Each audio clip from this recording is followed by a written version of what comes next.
Hello guys welcome back to my mini vlog. र आज चाहिँ स्याटरडे, धेरै दिनपछि म चाहिँ फ्री भएर घरमा बसेको छु होइन। स्याटरडे भएर ढिलोसम्म सुत्छु भन्ठानेको थिएँ, तर सोचे चाहिँ जिन्दगी रहेनछ।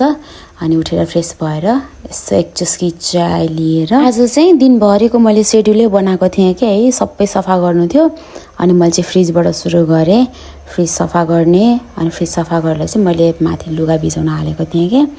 अनि खानासाना बनाएर खाना अनि खाएर, अनि खाना खाएर बसेपछि फेरि अल्छी हुन्छ नि त भनेर खाना खाएर ब्रस गरेर, खाना खाने बित्तिकै ब्रस गरेन भने चाहिँ के गरेन जस्तो लाग्छ कि मलाई चाहिँ।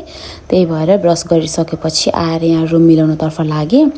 बढार्ने पुस्ने केही पनि गर्न भ्याएको थिइनँ कि, मैले धेरै भइसकेको थियो, एक हप्ता भइसकेको थियो कि मैले आफ्नो लागि टाइमै नछुट्टाएकै एक हप्ता नि बढी भइसकेको थियो।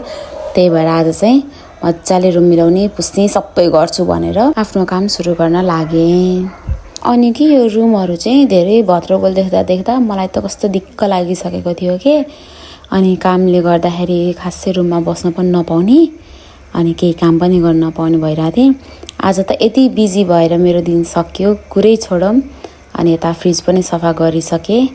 अनि मेरो चाहिँ मैले त खाना खाएर भाँडा पनि माझेको थिइनँ कि, भाँडा पनि त्यत्तिकै राखेको थिएँ। अनि आज फेरि कति धेरै गर्मी लागेको कि मलाई त, म त 50-60 जति मुख पनि धोएँ होला। मुख धुँदै दिक्क लागेर त्यही पनि धोएँ, सफा सुग्घर गरेँ। आज बाथरुमहरू सबै सफा गरेँ। अब चाहिँ मेरो पालो थियो लुगा धुने। 2बाट लुगा धोएर सुकाइसकेको थिएँ, अझै यति बाँकी थियो। अनि यति पनि छिटो गरेर लुगा धोएर अनि त्यसपछि सुकाएर सबै कामहरू चाहिँ मैले 5 बजे बल्ल म फ्री भएर एकैछिन बसेको थिएँ। अनि यहाँ यति लुगा धोएर सक्यो, उता अघिनको लुगा उठाउने बेला भइसकेछ। त्यो उठाएर ल्याएर पट्याएर राखेँ। अनि त्यो खाना खाएको भाँडा पनि माझ्न थियो, त्यो पनि माझेँ। मेरो मात्र त्यस्तो हो कि हजुरहरूको पनि त्यस्तै हो है? एक्लैले खाएको भाँडा पनि कति धेरै हो कि। म त भाँडा माझ्दा थाकेँ। अनि यो सबै काम भ्याएर चाहिँ म आधी घन्टा जति रेस्ट गर्दै थिएँ।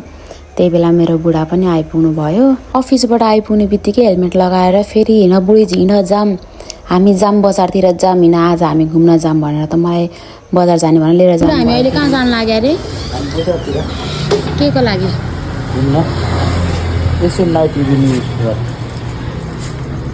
यतिकै बजार जाने हो कि बुढी घुम्नलाई हिँड भन्नुभएको थियो।